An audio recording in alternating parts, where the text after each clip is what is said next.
Hello and welcome to this episode of Across the Bifrost, the Mighty Thor podcast, where we explore the world of Marvel's Mighty Thor. I am your host, Ryan Doze, and today I have a fantastic show planned for you. We are looking at two more issues of Journey into Mystery as a part of our throwback Thor's Day series. Today we have two big issues that we're going to cover with Dan the Articulator. Yes, he is back. We are talking the first appearance of Amora the Enchantress and Scourge the Executioner, Journey into Mystery 103 and 104. I do not want to delay any further. These issues are so good that I don't want to spend any more time on the front of the episode. I want you to be able to enjoy everything that we have planned for you. So enjoy these two issues and we will talk at you at the end. Cross the rainbow bridge of Asgard, where the booming heavens roar. You'll behold in breathless wonder the god of thunder, mighty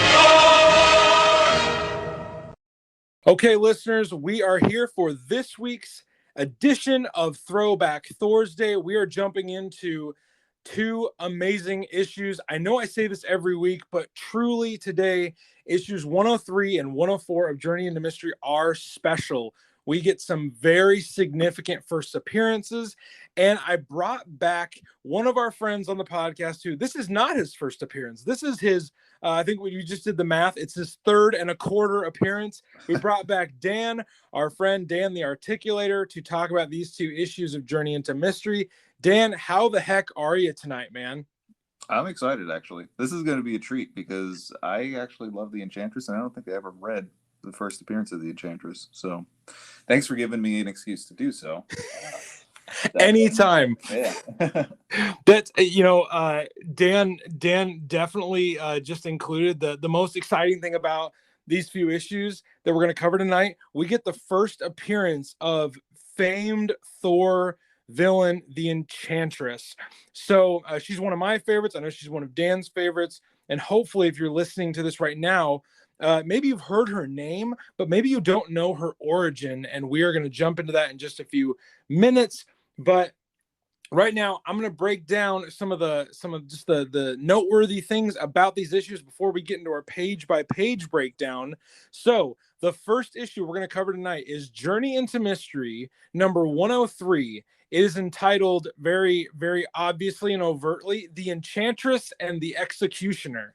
This issue came out in April of 1964, and the synopsis that Marvel gives for this issue is it's very heavy on promoting the Enchantress. So right away it says, featuring the Enchantress, after Odin realizes that he cannot deter Thor's love for Jane Foster, he enlists the help of Loki to find an immortal mate for his son. Enter Amora, a beautiful sorceress so deadly that the Asgardians fear her power. Will Thor be able to resist the advances of Loki's latest plot? And will Jane Foster stick around after witnessing the Enchantress in action?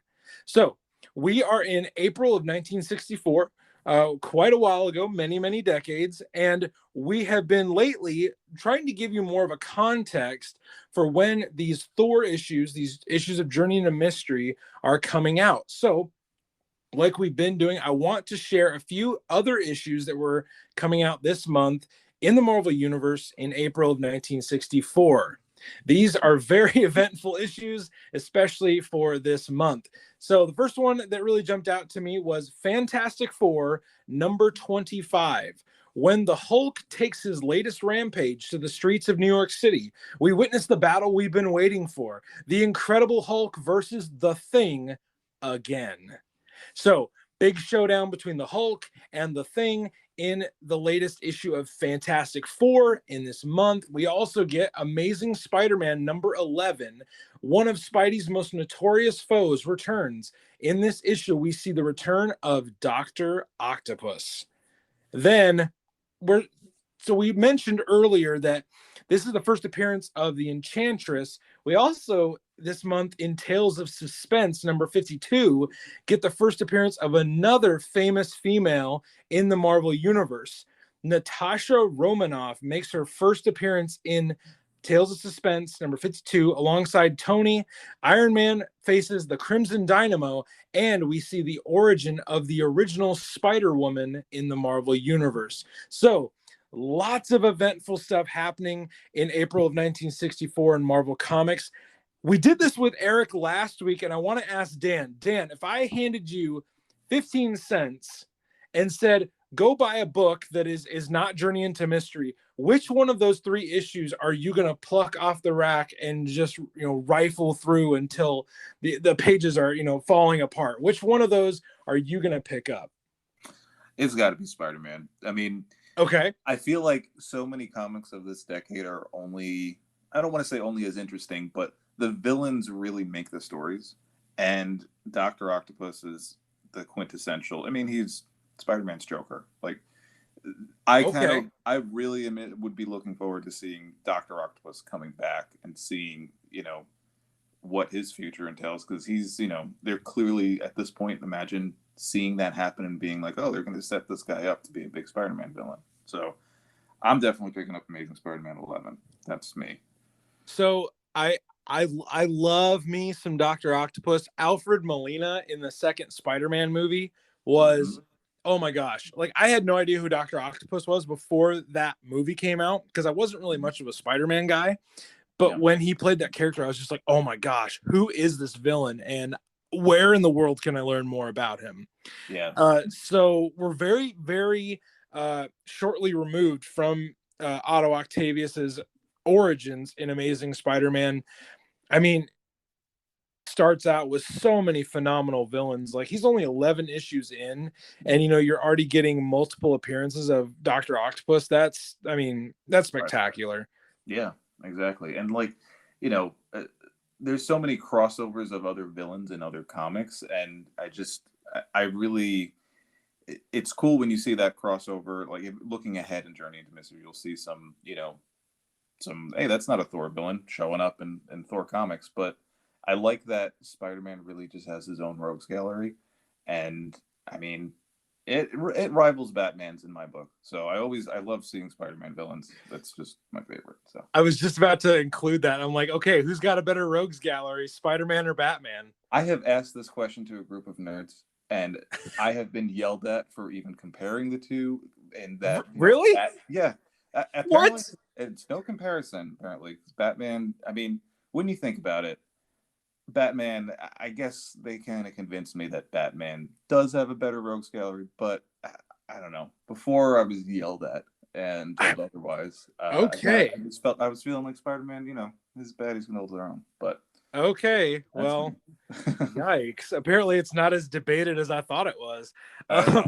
Maybe I was just talking to a group of DC nerds, maybe. Yeah, I think you were in the wrong place. So these 3 issues of Marvel Comics this month really further expand the world that Stan Lee and Jack Kirby are trying to build. Speaking of further building that world, let's jump into the first appearances that we get in Journey into Mystery 103. 2 very key historical first appearances. We've talked them up already in our brief, little time on this book. But I mean, really, Amora is an amazing villain, and she goes about combating Thor in such a different way that I think really sets her apart from other more physically gifted Thor villains. So, first appearance of the Enchantress. Amora is a powerful sorceress. She's known more regularly as the Enchantress. She's famous for her beauty and infamous for her heartless schemes. She was a sorceress from a young age. She's also an Asgardian goddess. She grew up to be a really talented and formidable sorceress, and she often uses her powers of allure and her beauty to capture both the hearts and the minds of others. So we're obviously going to get more into her character when we go through our page by page breakdown. But Dan, what to you makes Amora such a different standout villain that you were excited to read about this week? I mean, it's like kind of like you said, Thor villains are typically all about brute And I mean, except, Loki, but Yeah, she is, first of all, a female villain, which, there's not a ton of female villains in the Marvel universe. Like, if you break it down and kind of compare, the villains versus the heroes in terms of, genders. So I always appreciate just, kind of a standout character in that way too. And yeah, and also, like you said, she doesn't need the brute. She has a brute with her constantly yes, in case she needs him. But I like that she can stand on her own and kind of, Thor is strong physically, but at the end of the day, he's a man. And yes, this has happened time and time and time throughout the comics where he is, you know, it's kind of a I don't know. There's some tension there that clearly, maybe in a different life they would have worked out together. But at the end of the day, he is an Asgardian male, and Enchantress is an Asgardian female, and that's a whole different thing in its own. So you could argue that it could be one of his greatest weaknesses. I mean, you know what? I was just gonna say that is love and temptation one of Thor's. I mean, he's been pining over Jane for like the last 15 issues. clearly, yeah. I mean, that's clearly there is. He's a softie. Like he's not just some mindless brute. He actually has emotion and compassion for companionship, and maybe Enchantress isn't the woman for him, but again, in a different life, maybe it will work out. Maybe. I guarantee you there's an alternate universe story where the Enchantress wins over Thor. Yeah. The other, Dan just alluded to, the other first appearance that we get in this issue is the Executioner, otherwise later on known as Scourge. He is a half giant who is largely unrivaled by other Asgardians in the ways of war. He's starting here in this issue, he's a longtime foe of Thor's, and be seen most oftenly with his double-sided axe. Later on, he adopts machine guns and all sorts of stuff to fight Thor. Yes. He's better known as the Executioner. He is can be seen alongside Amora, trying to thwart whatever Thor's got going on. So, Dan, just quick impressions of Scourge and who we know in this issue as the Executioner. I mean, really, Scourge and Amora go hand in hand for me. You can't really you can have one without the other, clearly, because we had Ragnarok with Scourge and no Amora. I loved Carl. It was so out there in terms of casting, but it worked out. And Scourge is another villain of mine that is one of my favorites of Thor's. So, so good. It's always a treat to see him. And if you want to see more of the Carl Urban kind of comedic Scourge in comics, you can pick up Beta Ray Bill on stands right now, because he's amazing in that. And God, he's my favorite thing about that comic. So again, we're definitely going to cover Beta Ray Bill at some point. Oh yes, please, because he's such a treat in that. He is, literally his own words, Beta Ray Bill's wingman after he and oh my gosh, that's awesome. Yeah, it's amazing. The art's amazing. I'm sad it's ending next month, but it's been a treat to experience that, and it's a treat to go back and experience his first appearance, silly helmet and all. Oh my gosh, yes, ridiculous. You know what? Let's not waste any time. Let's tell them who was the creative team, and then we've waxed poetic for far too long. We need to get into this issue because it is truly an awesome epic. This creative team for this issue is the same as last. It was written by Stan Lee, the master of fantasy. It was illustrated by Jack Kirby, the master of pictodrama. It was inked by my absolute favorite name in comics that I've come across so far, Chick Stone, and it was lettered by Sam Rosen. So if I ever have to legally change my name to something, it will be Chick Stone. I just freaking love that name so much. So Dan, let's jump into the first few pages of Journey into Mystery 103. On the cover, We see Thor facing off against the Enchantress and the Executioner on board the Bifrost with kind of a classic Jack Kirby cosmic background there. And then the few first pages, we are given a kind of a sort of off page recap of Thor returning to the 20th century from his adventure with Zarko in the previous issue. We see him transform back into Don Blake. He's weary from the time travel, and he falls asleep in his lab. Jane Foster continues to pine after him, and I love this little thought bubble that Jane has as she's laying Don Blake on the couch. She says, "If only I could do this for him always. But though I'm sure he loves me, for some strange reason, he never suggests marriage." Yeah, that Jane? was very forward of Jane, I think. But I mean, yeah. Yeah, Jane, you keep your forward thought bubbles to yourself. Oh Yeah. my gosh. Just another progressively written female character from the 60s. Yeah. Gosh, I wish I could wait on him hand and foot all the time. Yeah, it's a little cringy, but again, you just take yourself back. This was the '60s, and considering they were doing pretty good big things. Yes, as we're about to see with the first appearance of Amora, this issue is definitely not for the prudish.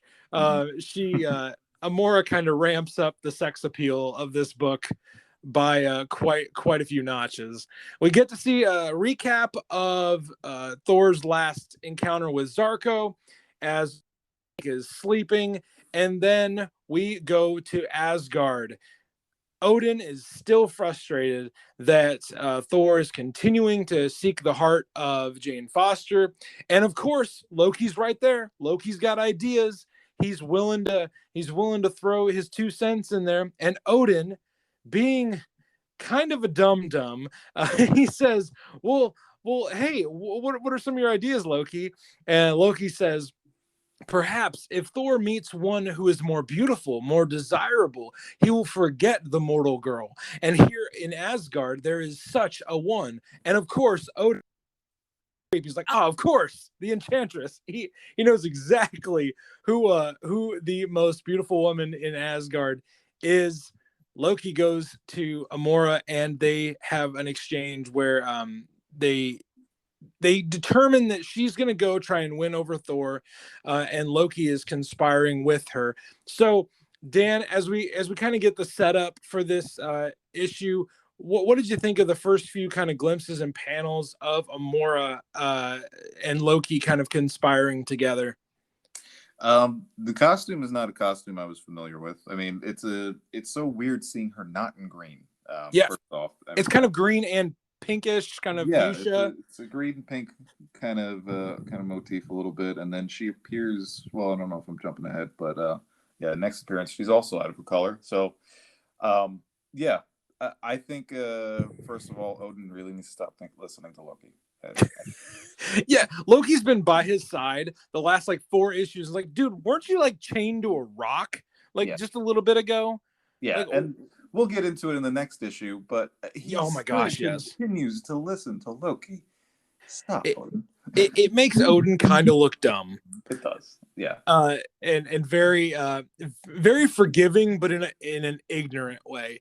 Mm-hmm. So we continue to see Loki and Amora's plan unfold. Amora goes to Earth, and she goes to a department store where all the latest fashion design, and they're just fawning over her. They actually want to work for her. They want to make her, beautiful dresses and, coats. She jumps into a cab and says, "Take me to Donald Blake's office."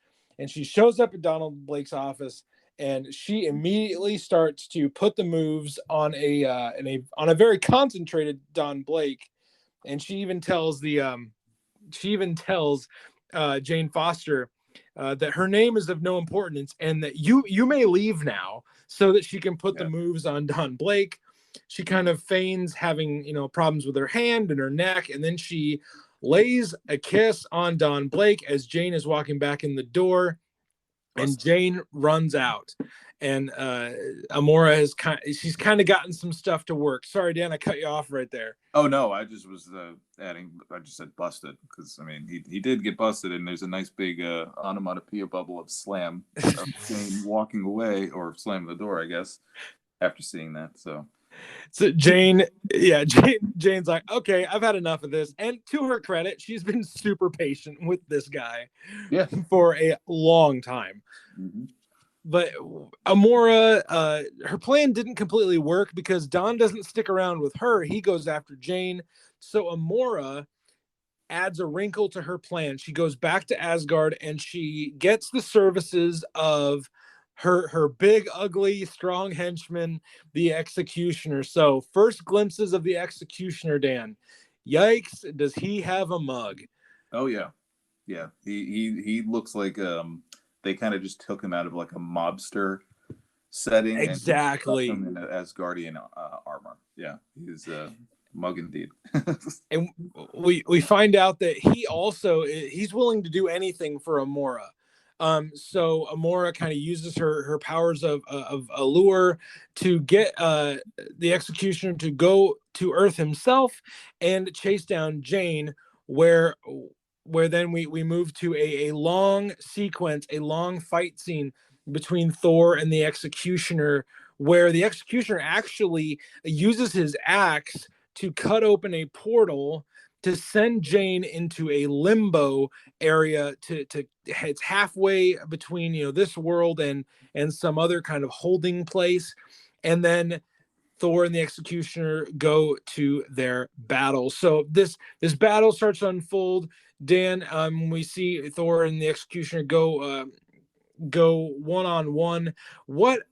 I kind of felt like this fight was a little different than previous fights that he's had, because the Executioner has the axe, which also has some magical properties to it. Mm-hmm. He's able to do a lot that Thor is also able to do with his hammer. I just felt like this was a kind of an equal fight up until obviously the climax. What did you think of this first encounter between Thor and the Executioner? Oh, it was exactly what I was hoping to see. Just classic Kirby fight scenes, and then oh my gosh, it was actually really cool to see that the Executioner had ice powers on his axe. Yes, akin to Thor and his thunder, or lightning. And I don't know, that was honestly news to me. I don't know if that's something that has come back, but I certainly haven't seen it. But yeah, and can I just say it was a little excessive for Amora to send the Executioner as Guardian Executioner after a mortal woman. Yeah, it's a little bit of overkill. Yeah, a little bit. Amora definitely seems like a woman you don't want to spurn or mess with. She's like, hey, he rejected me after that one kiss. Go kill his girlfriend. Yeah, that was a little intense, but you know what? She'll get hers eventually. Eventually, yes. Years, so when she's wielding the hammer. But anyway. Spoilers, Dan.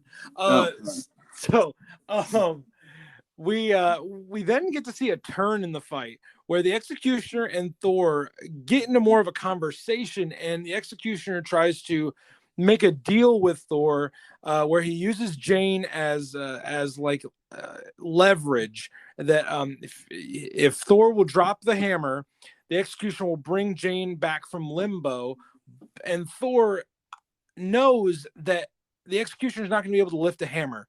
So he kind of plays the Executioner for a fool because their physical fight didn't end in a decisive winner. And then Amora comes back and she gets pissed that the Executioner did not finish the job and starts turning him into like a stone man, but also like a tree for arms. It was bizarre. The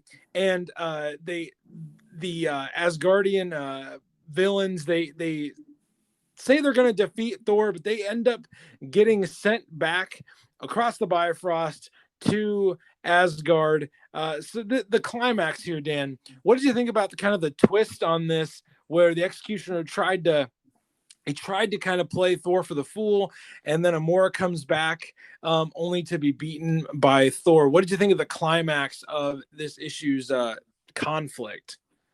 Well, first of all, it was adorable when Thor was holding the hammer, kind of like a little kid, like he didn't want to give it up. When Yes. Scourge was kind of like saying, "Give me your hammer, and then I'll let you, have Jane back." And he kind of had like this look on his face, like, "No, it's my hammer. I don't want to give it to you." Definitely gonna put that up on our social media The because I'm looking at listener it is right not now. going to see that. So the picture is, if there's one picture from this that is shared, it's got to be that one. It's But Thor's like pouty face. exactly. Gosh. But also, I love the. I kind of miss the element of Thor needing to have his hammer at all times, because Yeah. there's kind of, I mean, and this is very old school, but it's, there is an Achilles heel for everybody just about, and that Yes. is, and they always seem to kind of throw that in there. Well, like, oh, I threw my hammer this far, I gotta get it before I'm away from it too far, otherwise I'm going to turn back into Don Blake. And they threw that in here with letting Scourge kind of take his time, and Thor basically humoring him and trying to pick up the hammer, and he picks it up with 7 seconds, picks it back up with 7 seconds to spare. So that's kind of 60s on the edge of your seat comic reading. If you think about it, like, that's these are new elements, and Stan Lee was doing a lot of new things at the time, and they seem maybe a little tried at this day and age, but this was kind of state of the art stuff at the time that this is what drew people to Marvel Comics. So that I don't want to say that I miss that element, but it's cool to see it in action for its time. No, I completely agree with you. It makes every issue kind of feel like it has stakes, Mm-hmm. and like, hey, maybe this time Thor doesn't succeed. They're trying to like build in a tension, not just with like a physical villain, but also tension with how his powers even work. So I completely agree with that. We see as the villains are disposed back to Asgard, we see Thor return, and he runs back into Jane, and Jane is immediately kind of a little put off by him, because last time she saw Don Blake, he was macking on this like blonde, this blonde woman in a dress in the middle of their office, and we see them walk away, and Don says he's gonna he'll explain it when he can. And Odin, we get a little clip of Odin back in Asgard, and you'll never guess, he's still kind of mad. Yeah. So my favorite little bit of this last page is when Don shows back up, Jane's word bubble is done in ice. Bubble. Yes, like I that's in my notes because I love that so much. Because the thought bubbles are changing constantly throughout the entire, but they don't change shape. This is the only one that's not a square or a circle, and it is in the shape of like an icy, craggly. It's so genius. So yeah, that was great. I wish they still did stuff like that. The line she says, you can almost hear how she says it by the way the bubble is drawn, and it's tinted blue, and she says, well, if it isn't Dr. Blake, because red flag right there, she usually calls him Don if she's trying to be nice, like, well, if it isn't Dr. Blake, how's your new blonde girlfriend, in all bold, Doctor, and then it's written in ice. I'm like, from an art point of view, like, that is just a phenomenal choice by Jack Kirby and the inkers as artists, that it communicates so much by like that they don't tell us that Jane is pissed at him. They show us that she's pissed at him. Right. Like, it's just, it's a very small thing that you might go right by, but I think it speaks to Jack Kirby literally using every part of the panel to communicate the feelings of the characters. Yeah. It's a shame to think of how that may have went over so many people's heads. So I think that's why we're championing it so much right now, because it's such a detail that, like, that was just really clever of them. Again, this is a comic from the 60s. They were doing the most at that time, and doing the most of what they could and their resources at the time. And just the little thing of drawing a talk bubble looking like with icy crags and icicles on it, just to communicate she was speaking to him coldly, is just I don't know. That's cool and should be appreciated. Yeah, I think so. Just as we finish up issue 103 of Journey into Mystery, I want to like just my final thought on this, and then Dan, I'll let you jump in here with kind of your final thoughts on this issue.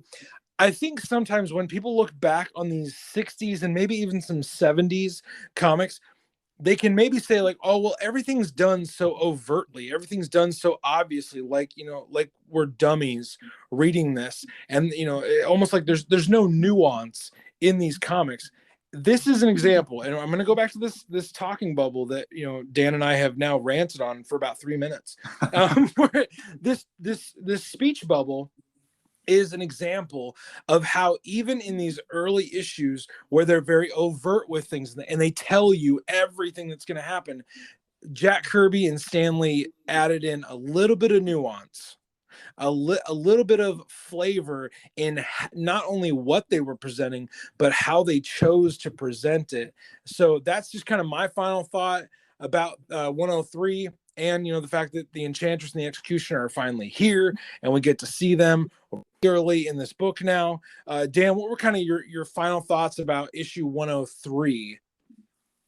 Oh, again, it was just a treat to see Enchantress and Scourge for the first time, Yeah. And it couldn't have been, for a more kind of better reason, which was, Odin doesn't want Thor and Jane together anymore. So he sends a super villain potential wife after him.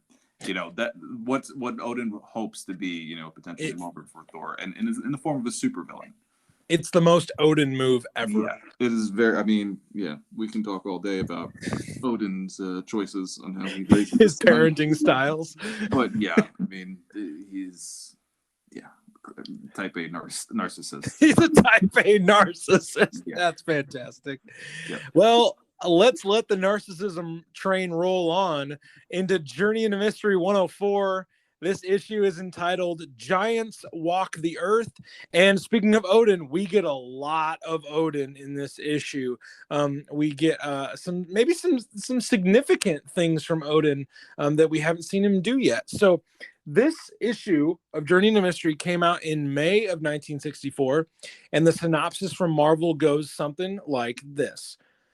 Loki berates his lackeys, the Enchantress and the Executioner, for failing to disarm Thor. On Midgard, Thor encounters Skag, a massive storm giant that escaped Asgard after getting past Balder.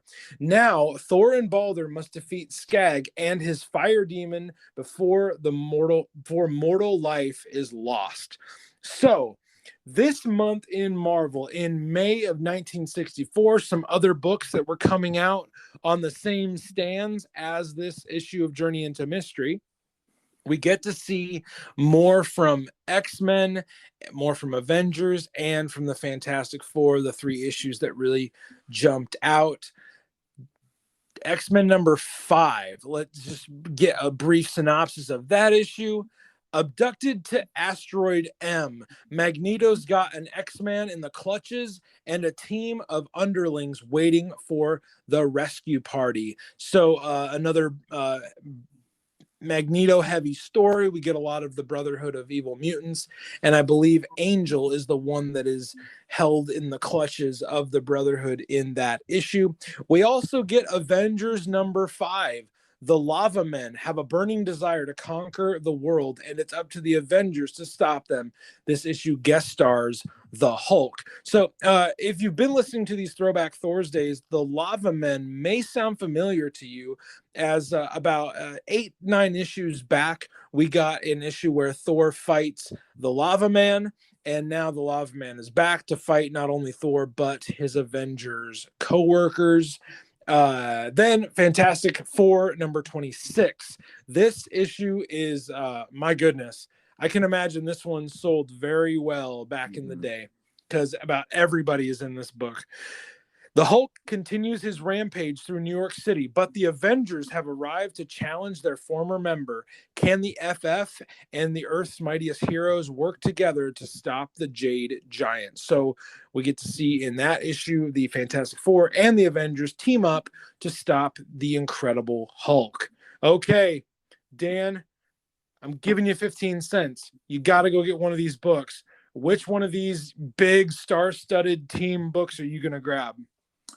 Honestly, before I heard you break all of them down, I would have went with the X-Men because Magneto is my favorite Marvel villain, period. Okay. But I think you just sold me on Fantastic Four 26. Oh, wow. Because, you know, that is a kind of star-studded issue, isn't it? With the Fantastic Four or Avengers. And, it's got everybody but the X-Men. Hulk, yeah. And, you know, Hulk was, like you said, Hulk sold books back then. Everybody loved the Hulk. And you can see that he's guest starring in Avengers, and he's also still rampaging in this issue. And last month he was, I believe he was appearing against the Fantastic Four versus the Thing. So yes, he was. I think you might have sold me on Fantastic Four 26. Well, I'm glad I sold you on a book 57 years late.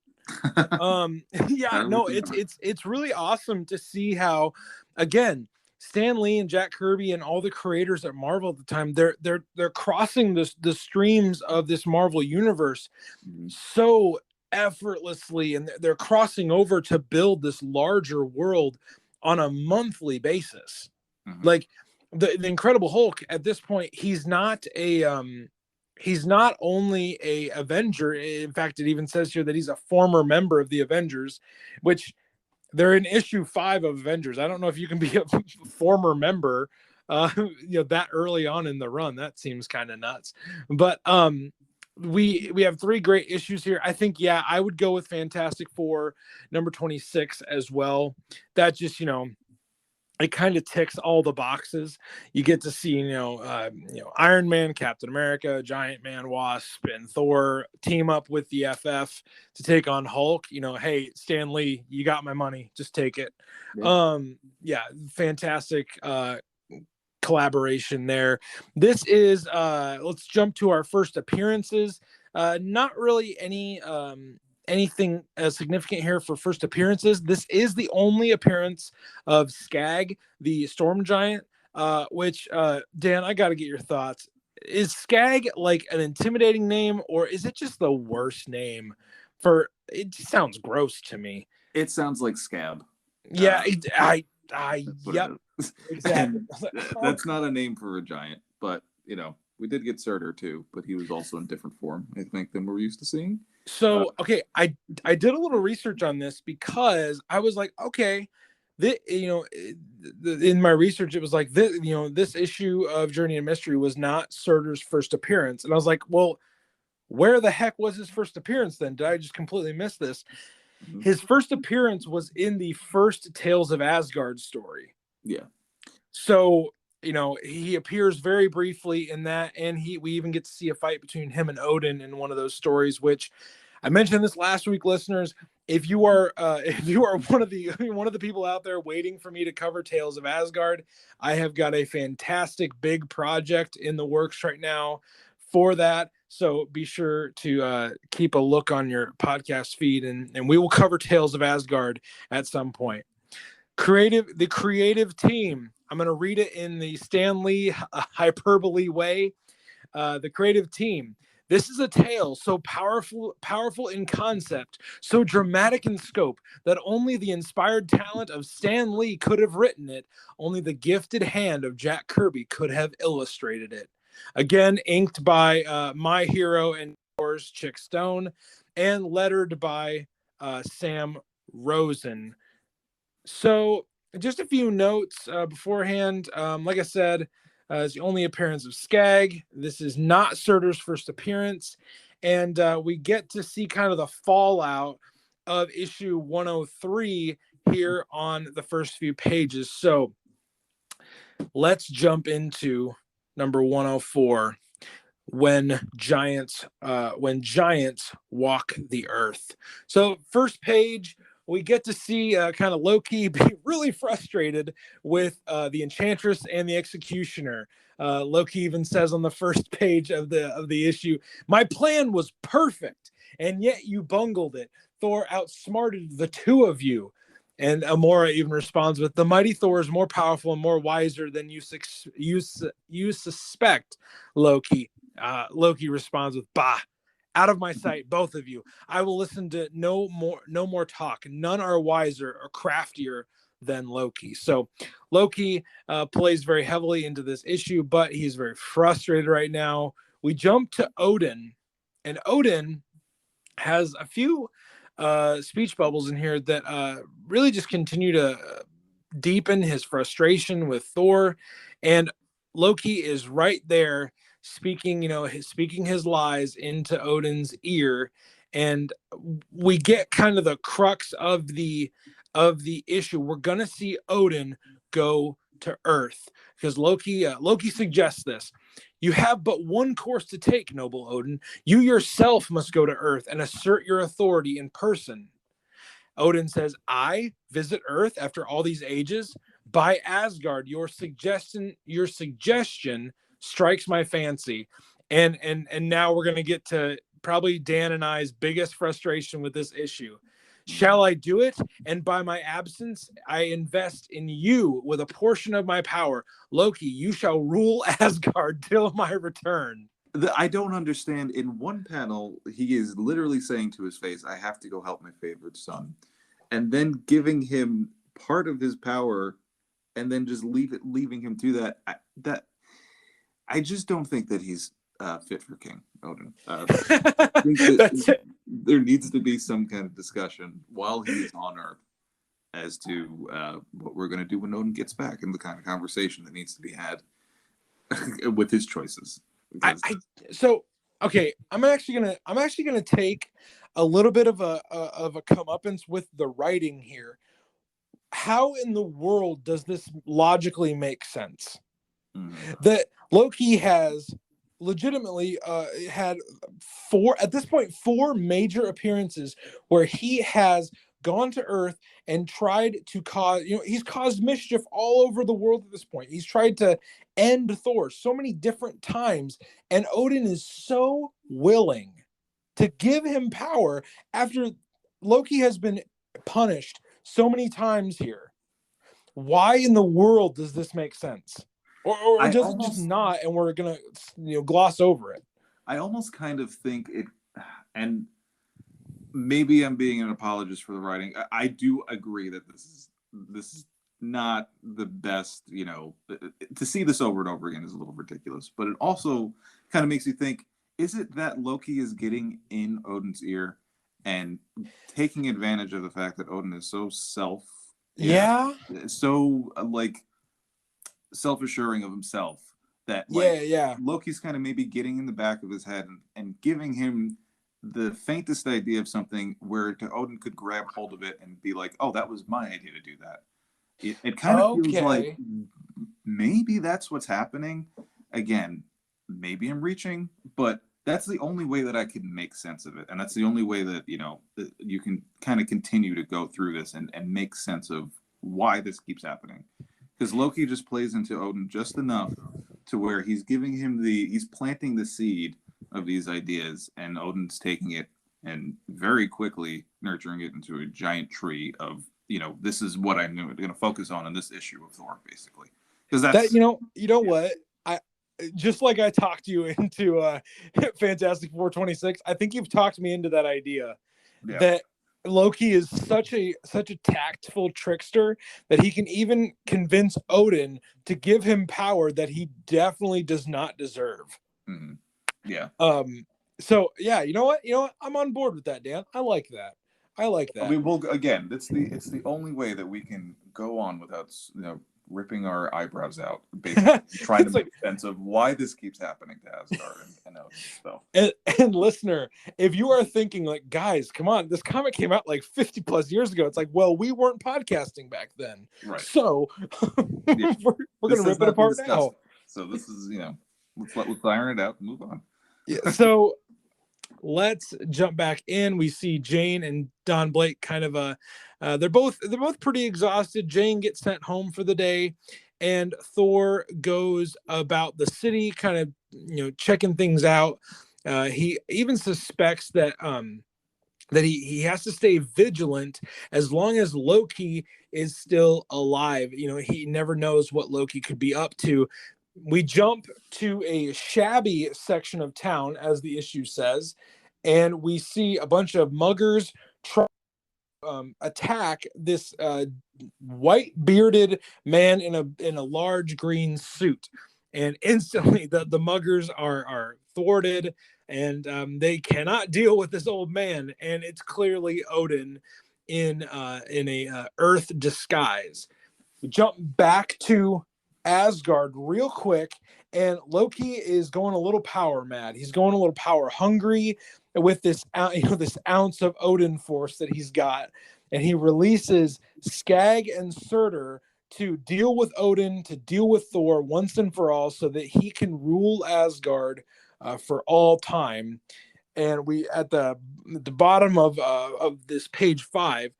Loyal Heimdall, guardian of the Rainbow Bridge, whose ears are the sharpest in the universe, hears Loki's incantations, and he sends Balder the Brave to respond to this danger, to let Thor and Odin know that Surtur and Skag are on their way. So, things here. We get to see Odin appear on Earth for the first time. Definitely out of his element. Yeah, absolutely. But I will say, even just in the plain clothes, you could tell something's up with this guy. And I think the muggers caught onto that. But I just love the choice that they went with Odin's earthwear, because it's very Odin, and there's a lot of costume changes that you could see.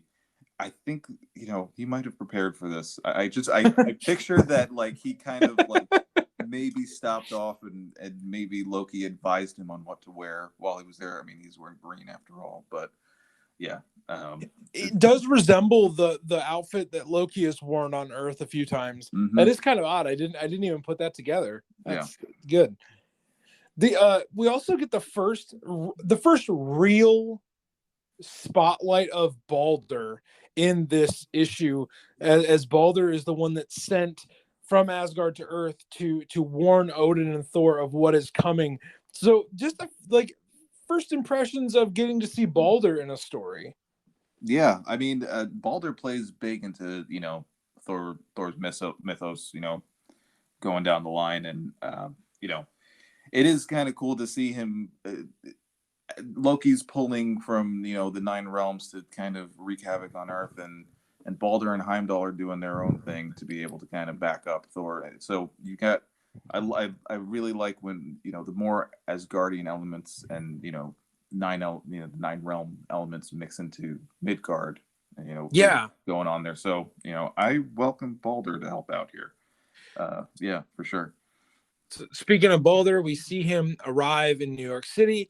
He warns Thor that the Earth is in gravest danger. In Odin's absence, evil Loki has freed Surtur and Skag, and Thor and he go off to Don Blake's office because they suspect Odin will go there first. Then on page 7, we get to see Odin come into the office of Don Blake, and just a really funny little why would you say this walking in a door? Jane says, "Sorry, sir, there are others ahead of you," like he's there for an appointment. And Odin says, "Silence, foolish woman." It's like, I feel like you're taking out a little bit of your frustration on her. She didn't do anything to you, man.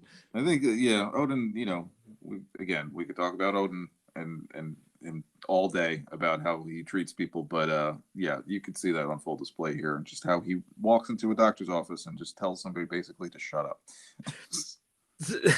Odin and Thor flies in the window in the back office, and Odin is able to he gets on board with the fact that Skag and Surtur are headed to Earth, and in order to how do I say this? In order to mitigate kind of the damage that will be done, Odin does something that is so freakishly powerful that I feel like if it were to happen in a comic nowadays, it would be like, oh, that was like the spotlight of the month. Mm-hmm. But Odin is able to transport everybody on Earth to like a pocket dimension so that nobody's hurt as he and Thor face off with Surtur and Skag.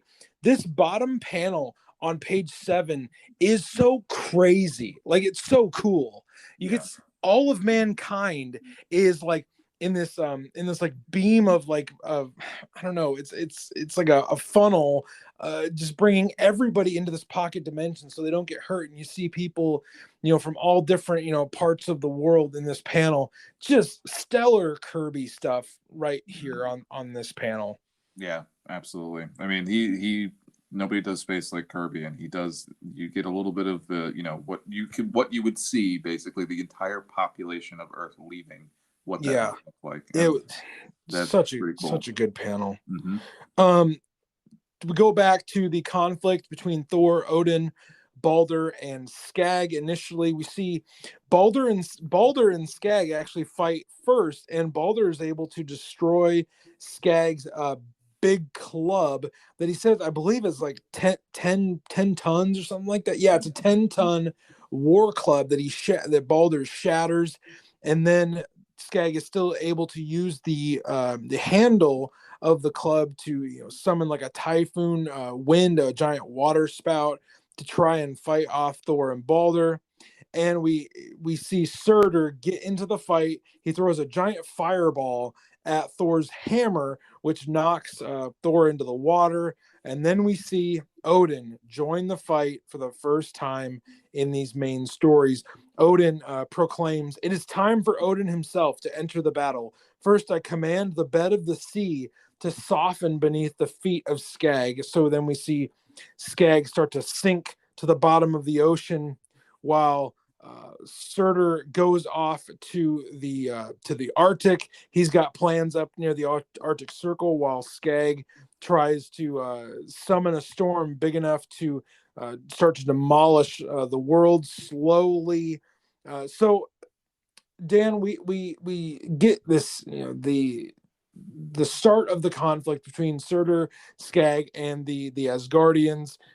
This is a kind of a different fight because we see giant, huge, like world-sized villains try and attack Thor and Odin. So what did you think of getting to see Balder and Thor and Odin fight, Skag and Surtur? I mean, again, I just love elements from the other 9 realms coming to Earth and yes, kind of wreaking havoc like that. We have Muspelheim's Surtur, which I have to mention, he's drawn a little differently than we're kind of used to see. He just looks like a little fire goblin in this.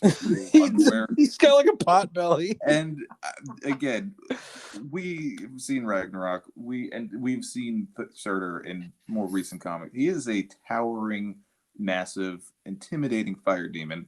And seeing him in this as just a little goblin with a little fire pick, almost. Oh my gosh! It's so funny. It's not intimidating. No, it's not intimidating. Imagine seeing this, and then 50 years later, that's the same guy in the movie in the beginning of Ragnarok, and then at the end of Ragnarok, where he's towering over Asgard. Yeah. So, I thought that was super interesting, and also the fact that Surtur's plan is to enact global warming. Oh my gosh! Yes. How progressive of an idea! And that's kind of where I was getting at before, in that for every instance where you get Jane being shown as this feeble woman, you do have these moments of seeing Stanley's how ahead of the times he was, and acknowledging that it's something that could happen. And that is a threat to the Earth, and also his inclusion of other, heroes and stuff like that. But I just loved seeing that because nobody was thinking about that back then. Oh gosh! No. And you could see it on full display on a Thor comic, by the ruler of Muspelheim. So I thought that was really cool, and definitely a sense of urgency. And I wonder how many people maybe read that as a kid, and maybe that stuck with them. It's like, oh, and then years later when it's an active threat, people, I don't wonder how many people maybe like, oh yeah, I read that in a Thor comic when I was a kid. Yeah, it was complete fantasy back then, and we're like, oh no. Yeah. exactly. This got too real, man. Yeah. So we head towards the climax of the fight between the Asgardians and the villains, the storm giant Skag and the fire demon Surtur. Surtur, like Dan just said, is flying off to the Arctic Circle to enact a global warming crisis, and we see Thor and Balder try to fight through the hurricane force winds that Skag is producing, while Odin creates a protective shield around the city so that no further damage is done. Odin flies into battle, and he's able to fell Skag with one blow, even with Loki replenishing Skag's power as Thor and as Odin is draining his power. Kind of simultaneously, they're fighting through Skag, but Odin wins. Skag is defeated, and Odin is he's down. He's not dying, but he's definitely losing his strength. And Thor is comforting him, but then he has to go off to face Surtur in the Arctic. And here is the part of the issue that, Dan, I might need you to explain a little bit to me. So Surtur is flying off to the Arctic Circle, but then all of a sudden his trajectory changes and he flies up and out of the galaxy that we're in to this magnetic asteroid. You might have to explain that one to me. Honestly, in my notes, I put magnets question mark. I don't know. Magnets question mark. I know that asteroids have, magnetic elements inside of them. I don't know. Again, this is some science that's going over the both of our heads, but yeah, definitely. The effort and depth that Stanley maybe went to try and make sense of this. But honestly, it doesn't. I guess maybe because Surtur is also big, maybe they're trying to say that he got wrapped in the magnetic or the gravitational pull of the asteroid that was passing by. Sure. Which again, I could be reaching, but that is the only thing that could make sense to me. So basically, Surtur's launched into space and gets caught into the gravitational pull of an asteroid. That's how I interpret it. Okay, that makes a lot more sense. I was just like, okay, I don't know why this is happening, but yeah, I kind of had that magnets question mark thought as well. Yeah. But at the end of the issue, we know that Surtur's taken care of, Skag is taken care of, and we get back to Don Blake and Jane. Don goes back into the office and he says, "Sorry for being so late." Jane says, "No need. No need to be rushed, Doctor. Actually, it's been a very quiet day here," which is funny because everybody was in a pocket dimension. Yeah. So yeah, it would have been really quiet. Jane, good job, Jane. Then just as we close out this issue, Odin has to deal with Loki. So Odin says to Loki that Heimdall has told me of your treachery, Loki. You will serve the trolls until I set you free. Now go, unfaithful one. And he sulks and just kind of looks really sad. He's got to go help the trolls out. But that's so funny. Go serve the trolls. Yeah. Okay. Yeah. That's the worst punishment that you could give him, is just help out another type of person or type of student. Yeah. we your punishment, Loki, is go help someone. It's like, oh no, this is the friggin' worst. Right. And it says until he sees, until he sets him free, which I'm guessing is not going to be too long. It's probably just like the equivalent of being grounded. So but just wait till the next time Odin needs to, leave town for something. He's like, Loki's learned his lesson. He's not rotten to the core. Hey, Loki, do you want all of the Odin Force? Sure. Yeah. Easier than I thought. Yeah. Next time on Journey into Mystery, which is now Thor. But yeah. Yes. So Dan, any final thoughts for Journey into Mystery 104? Honestly, it was it's interesting to see Surtur make his first appearance the way that he did in this. Yes. But again, it was cool to just get you got Balder, you got Heimdall, you got Odin and Thor fighting alongside each other, and against elements from the other 9 realms, and with Loki at the helm of everything. this is a good issue for just if you like those elements of Thor coming to Earth, and not just Thor fights the Juggernaut or something like that. Yeah. This is you get a good sized clump of Thor mythos on Earth, and it's good. Yeah, I feel like we got a lot of Asgardian value here. Yeah, definitely. So that does it, listeners, for issues 103 and 104 of Journey into Mystery. Dan, thank you for joining us for this week's Throwback Thursday, man. I appreciate it. Oh yeah, my pleasure. Absolutely. We will see you down the road.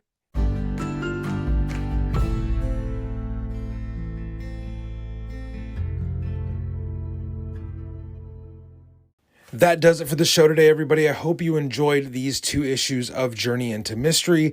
Some significant first appearances and some great stories. I hope you also enjoyed having Dan back on the show. We try to get him on here as often as we can because Dan is a great part of the little community that Across the Bifrost has been starting to gain and grow with. So thanks again for Dan joining us today. If you would please go to iTunes and Spotify, follow the show, rate and review us on iTunes so that more people can jump aboard the Rainbow Bridge with us, with me, with you, with the rest of our crew that we have here at Across the Bifrost. That would be great. Thank you for going the extra mile. Until we meet you again aboard the Rainbow Bridge, I want to always remind you to stay worthy.